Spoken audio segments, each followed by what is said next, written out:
आज बुधवार का पावन दिन है, जो गजानन भगवान की कृपा और उनकी असीम करुणा का दिन है।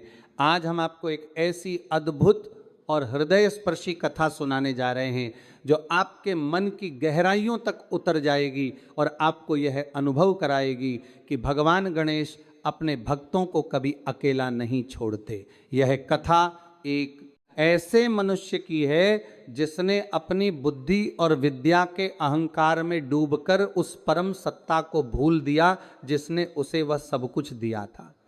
लेकिन जब जीवन के सबसे अंधेरे मोड़ पर वह अकेला खड़ा था, तब विघ्नहर्ता गजानन ने उस पर अपनी अनंत कृपा की वर्षा की और उसका जीवन सदा के लिए बदल गया।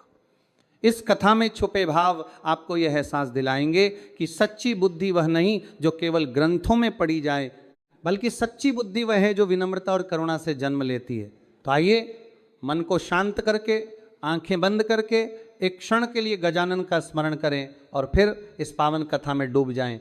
बहुत समय पहले की बात है, भारतवर्ष के एक प्राचीन नगर में, जहाँ नदी का कलकल स्वर सुबह की प्रार्थना जैसा सुनाई देता था और जहाँ के वृक्ष इतने घने थे कि दोपहर की धूप भी उनकी छाया में विश्राम करती थी, वहाँ नगर के एक पुराने मोहल्ले में रामचंद्र शास्त्री नाम के एक विद्वान पंडित रहते थे। रामचंद्र शास्त्री को पूरे नगर में ही नहीं बल्कि आसपास के कई नगरों और गांवों में भी बड़े सम्मान से जाना जाता था। उनकी विद्वत्ता का कोई जोड़ नहीं था। वह वेद, उपनिषद, पुराण, व्याकरण, ज्योतिष और न जाने कितने शास्त्रों के पारंगत विद्वान थे। उनके पास दूर दूर से लोग आते थे अपनी जिज्ञासाएं लेकर, अपने प्रश्न लेकर, और रामचंद्र शास्त्री हर किसी के प्रश्न का उत्तर देते थे। उनके पास उत्तर था हर बात का। उनके घर में शिष्यों का तांता लगा रहता था। कोई उनसे वेद सीखता, कोई ज्योतिष सीखता, कोई कर्मकांड सीखता। उनके शब्दों में इतना वजन था कि सुनने वाले स्तब्ध हो जाते। लोग कहते थे कि रामचंद्र शास्त्री ने सरस्वती माता को प्रसन्न कर लिया है, तभी तो उनकी वाणी में ऐसी शक्ति है। रामचंद्र शास्त्री के घर में उनकी पत्नी पार्वती देवी थीं, जो बहुत ही सरल और धर्मपरायण महिला थीं। घर की सारी जिम्मेदारी उन्हीं के कंधों पर थी।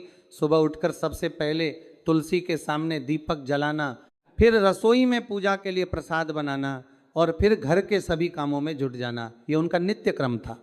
उनकी 2 संतानें थीं। बड़ा बेटा था विकास, जो अपने पिता की तरह ही शास्त्रों का अध्ययन करता था और बड़ी होशियारी और तेज बुद्धि का स्वामी था।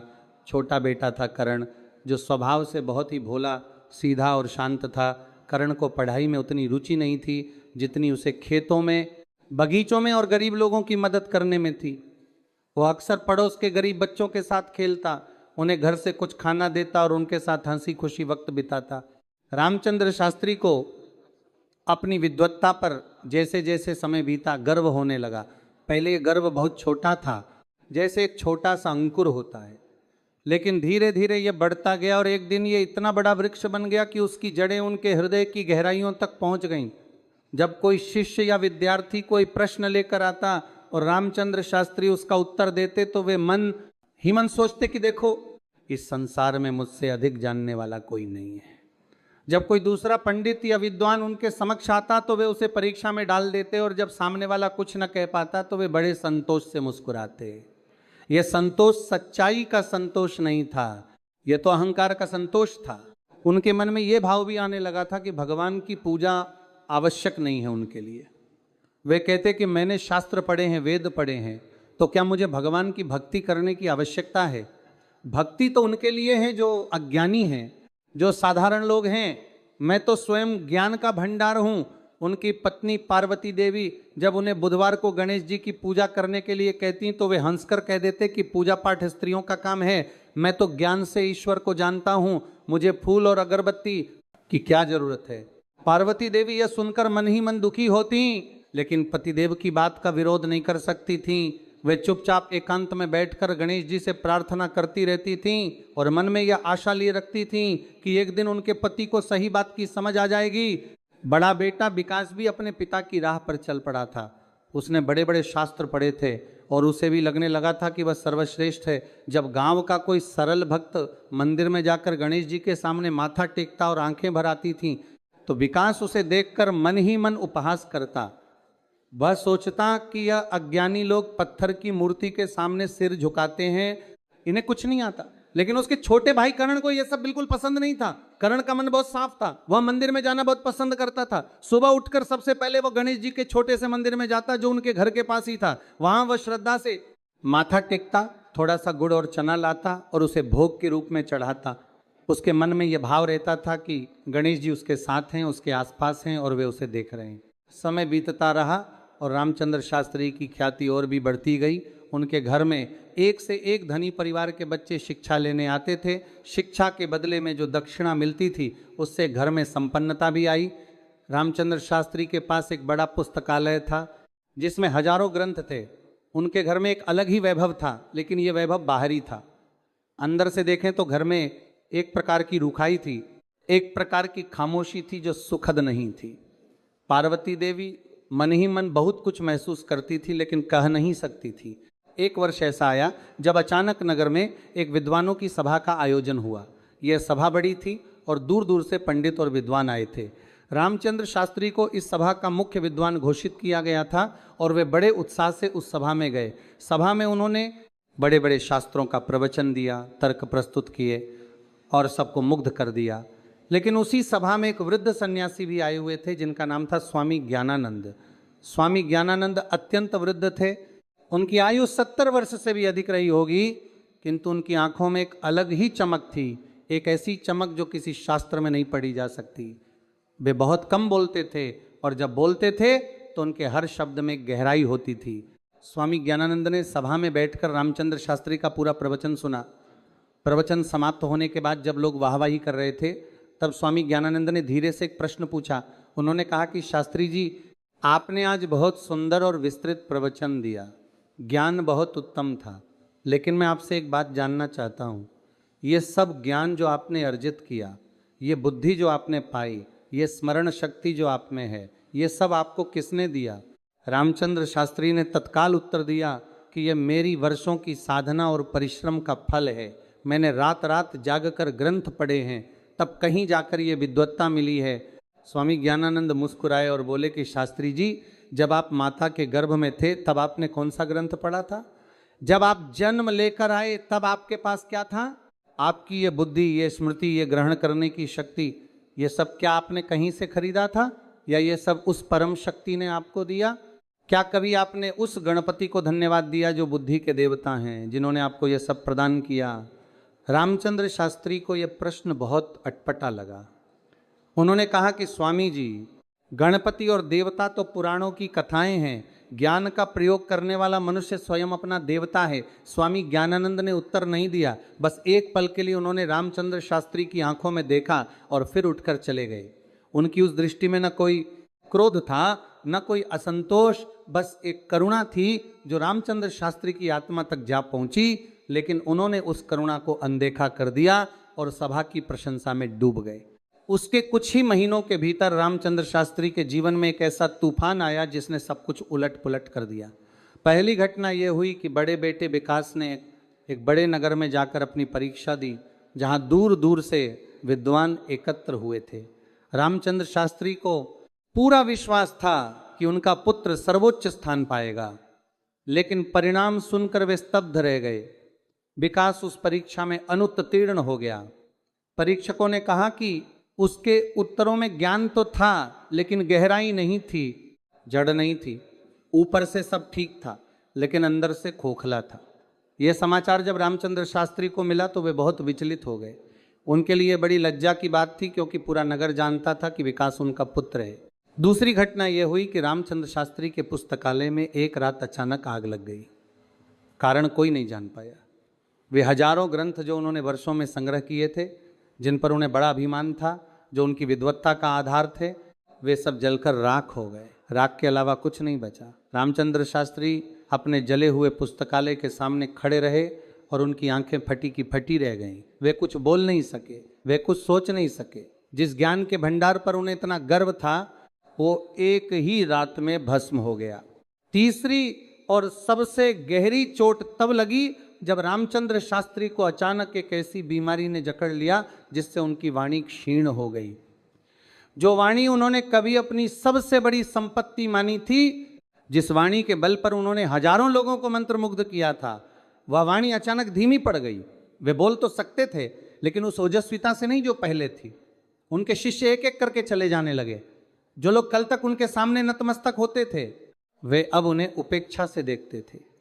घर में आर्थिक संकट भी आ गया, क्योंकि शिक्षण से जो आय होती थी वह भी घटती चली गई। रामचंद्र शास्त्री घर में बैठे रहते और उनकी आंखों में एक अजीब सा भाव रहता। वह भाव था टूटने का, बिखरने का। वे दिन भर बैठे रहते और कुछ नहीं सोच पाते। उन्हें समझ नहीं आ रहा था कि यह सब क्यों हो रहा है।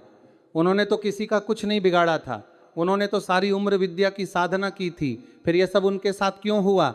रात को वे सो नहीं पाते, करवट बदलते रहते और उनके मन में हजार विचार चलते रहते। पार्वती देवी उनकी ये दशा देखकर बहुत दुखी होती थीं। वे उनके लिए भोजन लाती, उन्हें समझाने की कोशिश करती, लेकिन रामचंद्र शास्त्री किसी से बात नहीं करते थे।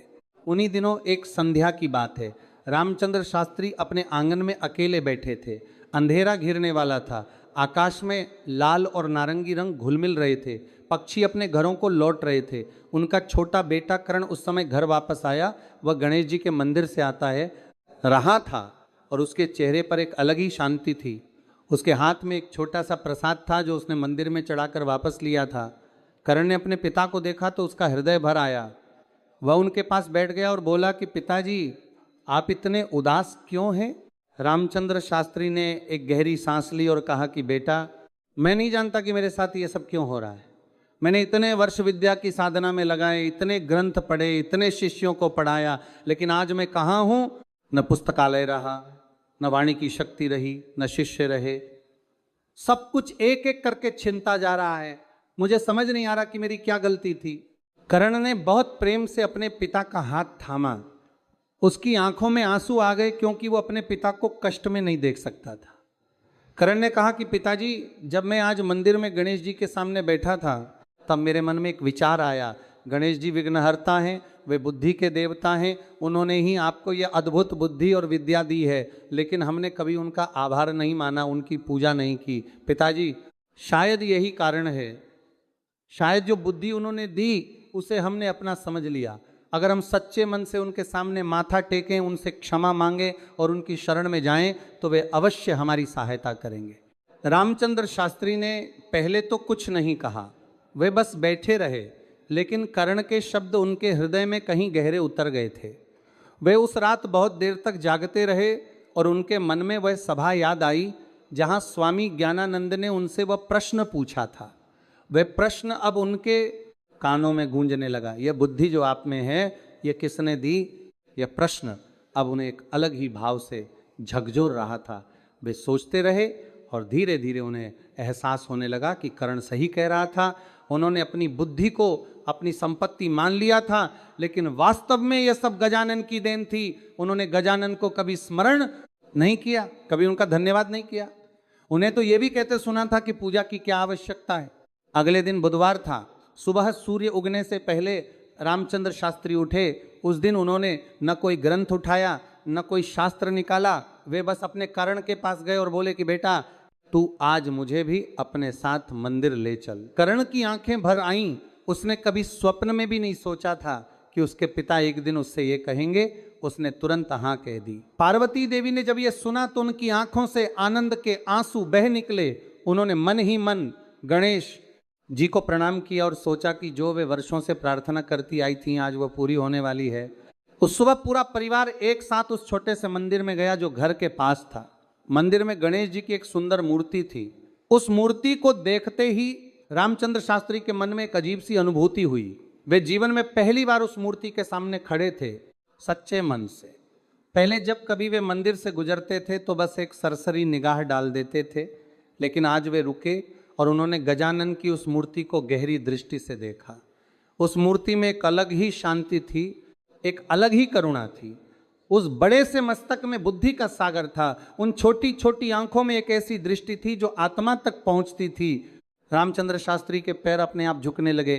उन्होंने पहले एक घुटना झुकाया, फिर दोनों घुटने टेक दिए और अंत में उनका माथा गणेश जी के चरणों में झुक गया और उसी क्षण उनकी आंखों से आंसू बहने लगे।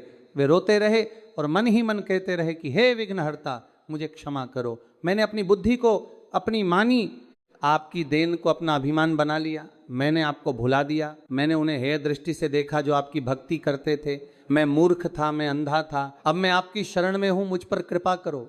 उस सुबह मंदिर में एक अलग ही वातावरण था, पक्षियों का कलरव था, सुबह की ठंडी हवा थी और अगरबत्ती की सुगंध थी। कर्ण ने भक्ति भाव से गजानन के लिए गुड़ और चना लाया था और उसे भोग के रूप में चढ़ाया। पार्वती देवी ने घी का दीपक जलाया जो निरंतर जलता रहा।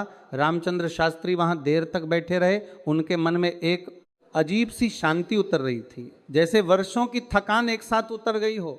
उस दिन के बाद से रामचंद्र शास्त्री बदल गए। हर बुधवार को वे स्वयं उठते और परिवार सहित मंदिर जाते। वे गणेश जी की पूजा करते, उन्हें दूर्वा चढ़ाते, मोदक का भोग लगाते और मन से प्रार्थना करते। लेकिन सबसे बड़ा बदलाव यह आया कि वे अब अपने अहंकार को त्याग कर सरल हो गए। जब भी कोई ज़रूरतमंद उनके पास आता वे उसे निराश नहीं करते। जो बच्चे गरीब घरों से थे और पढ़ना चाहते थे उन्हें वे निःशुल्क पढ़ाने लगे। उन्होंने एक छोटी सी पाठशाला खोली जहां गरीब बच्चे आते थे और रामचंद्र शास्त्री उन्हें पढ़ाते थे। उनके मन में यह भाव आ गया था कि ज्ञान बांटने से बढ़ता है और जो ज्ञान बांटा जाए वही सच्चा ज्ञान है। कुछ सप्ताह बीते और एक अद्भुत घटना घटी। एक दिन एक बुजुर्ग सज्जन उनके घर आए। वे पड़ोसी नगर से आए थे और उनके साथ उनका पोता था जो बहुत मेधावी था, लेकिन उसे एक बहुत दुर्लभ ग्रंथ की आवश्यकता थी जो उस नगर में कहीं नहीं मिल रहा था। उन्होंने सुना था कि रामचंद्र शास्त्री के पुस्तकालय में वह ग्रंथ था। रामचंद्र शास्त्री ने उन्हें बताया कि उनका पुस्तकालय तो जल गया था, लेकिन उसी क्षण उनका बेटा कर्ण भीतर से आया और बोला कि पिताजी एक बात है, जब पुस्तकालय में आग लगी थी उस रात में देर से सोया था और मुझे आग की गंध आई थी। मैं दौड़कर गया और सब जल रहा था, लेकिन एक कोने में एक लकड़ी के संदूक में कुछ ग्रंथ सुरक्षित थे क्योंकि वह कोना आग से बचा रहा। मैंने वे ग्रंथ उठा लिए थे और अपने कमरे में रख दिए थे, यह सोचकर कि पिताजी को बाद में दूंगा, लेकिन आपकी तबीयत ठीक नहीं थी इसलिए मैंने नहीं बताया। कर्ण भीतर गया और वह संदूक ले आया। उसमें कई ग्रंथ थे और उनमें से एक वही ग्रंथ भी था जो वे बुजुर्ग सज्जन ढूंढ रहे थे। रामचंद्र शास्त्री की आंखें भर आईं। उन्होंने वह ग्रंथ उन सज्जन को सहर्ष दे दिया। उन सज्जन ने बहुत आभार व्यक्त किया और बोले कि आप धन्य हैं शास्त्री जी, हम आपका यह उपकार कभी नहीं भूलेंगे। रामचंद्र शास्त्री ने हाथ जोड़कर कहा कि यह सब गजानन की कृपा है, उन्होंने ही इस ग्रंथ को सुरक्षित रखा ताकि वह किसी ज़रूरतमंद के काम आ सके। उसके बाद से धीरे धीरे रामचंद्र शास्त्री के जीवन में परिवर्तन का सूर्योदय होने लगा। उनकी वाणी में पहले वाली ओजस्विता तो नहीं थी, लेकिन अब उनकी वाणी में एक और गुण आ गया था जो पहले कभी नहीं था। उनकी वाणी में करुणा आ गई थी। जब वे बोलते थे तो लोगों के हृदय तक बात पहुंचती थी। पहले उनकी विद्वत्ता मस्तक तक जाती थी, लेकिन अब उनके शब्द हृदय तक पहुंचते थे। धीरे धीरे नए शिष्य आने लगे। इस बार वे अमीर परिवारों के बच्चे नहीं थे, बल्कि साधारण घरों के बच्चे थे जो सच में सीखना चाहते थे। रामचंद्र शास्त्री उन्हें बड़े प्रेम से पढ़ाते और एक भी पैसा नहीं लेते। उन्होंने सोच लिया था कि जो विद्या गणेश जी की देन है उसे बांटने का काम वे निःस्वार्थ स्वार्थ भाव से करेंगे। महीने बीतते गए और जैसे जैसे रामचंद्र शास्त्री गणेश जी की भक्ति में डूबते गए उनके जीवन में नई रोशनी आती गई। उनके बड़े बेटे विकास ने भी अब पिता में एक बदलाव देखा। वो देखता था कि पिता जो पहले केवल अपनी विद्वत्ता में मस्त रहते थे अब बहुत शांत और करुणामय हो गए हैं। उनके चेहरे पर एक संतोष है जो पहले कभी नहीं था। विकास एक दिन अपने पिता के पास आया और बोला कि पिताजी, मैं भी आपके साथ गणेश जी की पूजा में बैठना चाहता हूँ। रामचंद्र शास्त्री ने बड़े प्रेम से अपने पुत्र को गले लगाया और बोले कि बेटा, ये तो बहुत अच्छी बात है, गणेश जी सभी का स्वागत करते हैं, कोई भी उनके द्वार से खाली नहीं लौटता। उसी क्रम में एक दिन की बात है, रामचंद्र शास्त्री की पाठशाला में एक बहुत ही गरीब परिवार का बच्चा आया। उसका नाम रमेश था और वह बहुत ही मेधावी था, लेकिन उसके घर में इतने साधन नहीं थे। उसके पिता दिन भर मजदूरी करते थे और किसी तरह से परिवार चलता था। रमेश रामचंद्र शास्त्री की पाठशाला के बारे में सुनकर आया था। उसने बहुत संकोच से दरवाजे पर दस्तक दी। रामचंद्र शास्त्री ने दरवाज़ा खोला और एक दुबले पतले बच्चे को देखा जिसके कपड़े फटे थे, लेकिन आंखों में एक जिज्ञासा की चमक थी। उस चमक को देखकर रामचंद्र शास्त्री के हृदय में एक अलग ही भाव जागा। उन्होंने उसे भीतर बुलाया, उसे बैठाया, पानी पिलाया और पूछा कि बेटा, क्या तुम पढ़ना चाहते हो?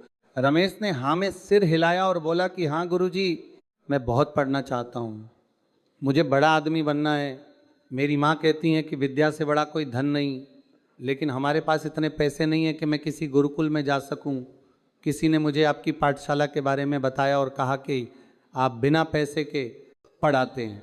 रामचंद्र शास्त्री की आंखें नम हो गईं। उन्होंने उस बच्चे को अपना शिष्य बना लिया। रमेश प्रत्येक दिन पाठशाला आता और बड़े लगन से पढ़ता। उसकी मेधा देखकर रामचंद्र शास्त्री भी चमत्कृत हो जाते। उन्होंने सोचा कि गणेश जी ने इस बच्चे को कितनी अद्भुत बुद्धि दी है। उन्होंने रमेश को बहुत लगन से पढ़ाया और उसे वे सब ज्ञान दिए जो उनके पास था। बुधवार को जब रामचंद्र शास्त्री गणेश जी की पूजा करते तो वे रमेश की बुद्धि के लिए भी प्रार्थना करते। एक बुधवार को रामचंद्र शास्त्री पूजा कर रहे थे और उनके मन में बहुत शांति थी। उसी समय बाहर से किसी के आने की आहट हुई। दरवाजा खुला और सामने वही वृद्ध सन्यासी खड़े थे जिनका नाम था स्वामी ज्ञानानंद। स्वामी जी ने मुस्कुराते हुए कहा कि शास्त्री जी, मैं आपसे मिलने आया हूँ। रामचंद्र शास्त्री का हृदय भर आया। वे दौड़कर बाहर आए और स्वामी जी के चरणों में झुक गए। बोले कि स्वामी जी, आप आए, मेरा जीवन धन्य हो गया। उस सभा में आपने जो प्रश्न पूछा था वह प्रश्न ही मेरे जीवन को बदलने का निमित्त बना। स्वामी ज्ञानानंद ने उन्हें उठाया और बोले कि शास्त्री जी, मैंने तो बस एक बीज बोया था। वह बीज तुम्हारे हृदय में था, तुम्हारी पत्नी की प्रार्थनाओं में था, तुम्हारे छोटे बेटे की भक्ति में था। गणेश जी ने स्वयं उस बीज को सींचा और अंकुरित किया। मैं तो केवल एक निमित्त था। वे दोनों भीतर आए और बैठे। स्वामी जी ने गणेश जी की मूर्ति के सामने हाथ जोड़कर प्रणाम किया। फिर बोले कि शास्त्री जी, विद्या जब तक अहंकार की साथी रहती है तब तक वह केवल भार है, लेकिन जब विद्या करुणा और विनम्रता की संगी बन जाती है तब वह देवत्व की सीढ़ी बन जाती है। गणेश जी बुद्धि के देवता हैं। वे बुद्धि उन्हें देते हैं जो उस बुद्धि का सदुपयोग करते हैं, जो उस बुद्धि से संसार का कल्याण करते हैं।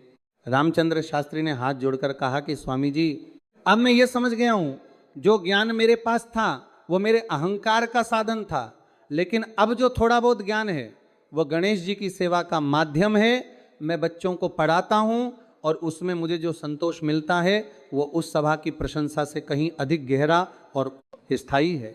स्वामी ज्ञानानंद ने कहा कि यही तो गणेश जी की कृपा है। वे जब किसी पर कृपा करते हैं तो पहले उसे तोड़ते हैं, उसका अहंकार तोड़ते हैं, उसकी झूठी सत्ता को मिटाते हैं और फिर उसे नए सिरे से गढ़ते हैं। जो मनुष्य इस प्रक्रिया में धैर्य रखता है और टूटने पर भी उनकी शरण में जाता है वह अंत में सोने की तरह निखर जाता है। स्वामी जी ने उस दिन बहुत देर तक वहाँ बैठकर बातें की। उन्होंने बताया कि बुधवार का दिन गणेश जी का सबसे प्रिय दिन है। इस दिन जो कोई भी सच्चे मन से उनकी पूजा करता है उनके लिए गणेश जी स्वयं सारी बाधाओं को दूर करते हैं।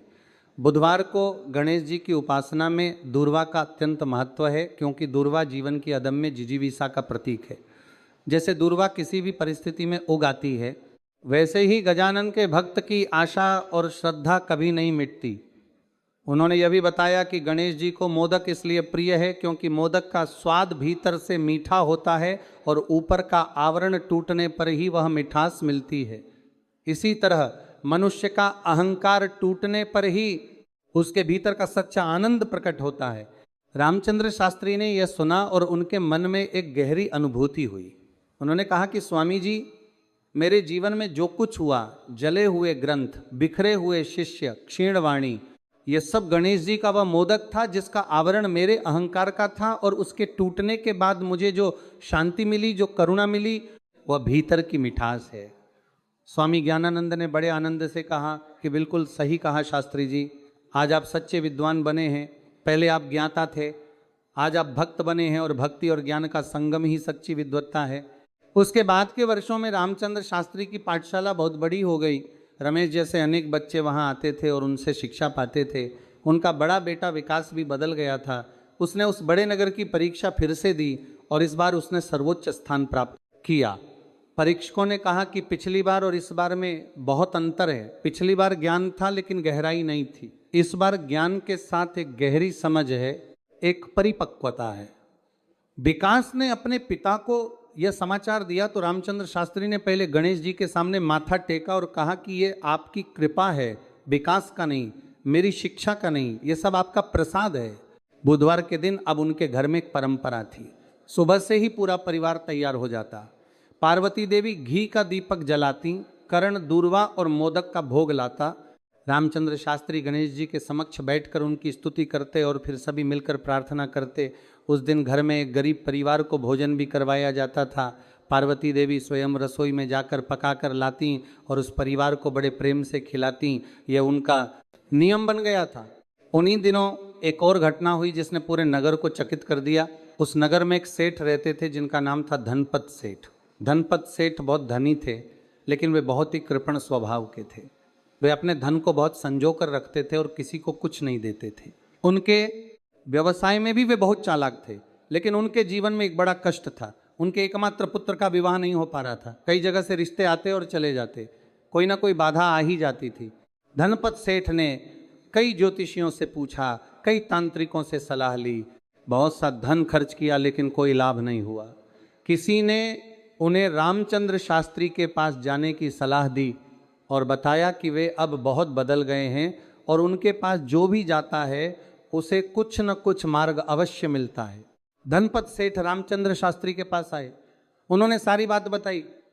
रामचंद्र शास्त्री ने ध्यान से सुना और फिर बोले कि सेठ जी, मैं ज्योतिषी नहीं हूं और तांत्रिक भी नहीं हूं, लेकिन मेरे पास जो अनुभव है वो बताता है कि जब जीवन में बाधाएं आती हैं और कोई रास्ता नहीं सूझता तो एकमात्र मार्ग है गणेश जी की शरण। वे विघ्नहर्ता हैं, सभी बाधाएं उनके सामने छोटी हैं, लेकिन उनकी शरण जाने के लिए मन साफ होना चाहिए। मन में यदि कोई मैल है, कोई कृपणता है, कोई कठोरता है, तो पहले उसे साफ करना होगा। धनपत सेठ को यह सुनकर थोड़ा असहज लगा। उन्हें लगा कि शास्त्री जी उनकी कमजोरी की बात कर रहे हैं, लेकिन रामचंद्र शास्त्री ने बहुत सौम्यता से कहा कि सेठ जी, मैं आपकी बुराई नहीं कर रहा, मैं तो अपनी कहानी बता रहा हूँ। मैं भी अपने ज्ञान के अहंकार में था और उसी अहंकार ने मेरा सब कुछ छीन लिया। जब मैंने उस अहंकार को छोड़ा और गणेश जी की शरण में गया, तब से मेरा जीवन बदल गया है। धनपत सेठ घर लौटे, उन्होंने रात भर सोचा। सुबह उनकी पत्नी ने कहा कि शास्त्री जी की बात में सच्चाई लगती है, क्यों ना हम एक बार सच्चे मन से गणेश जी की पूजा करें। धनपत सेठ ने पहले तो मना किया, लेकिन फिर उन्होंने सोचा कि इतने सारे उपाय कर चुके हैं कि यह भी कर लेते हैं। अगले बुधवार को धनपत सेठ और उनकी पत्नी मंदिर गए। पहली बार वे मंदिर में बैठकर पूजा के लिए रुके। पहले वे केवल प्रणाम करके चले जाते थे।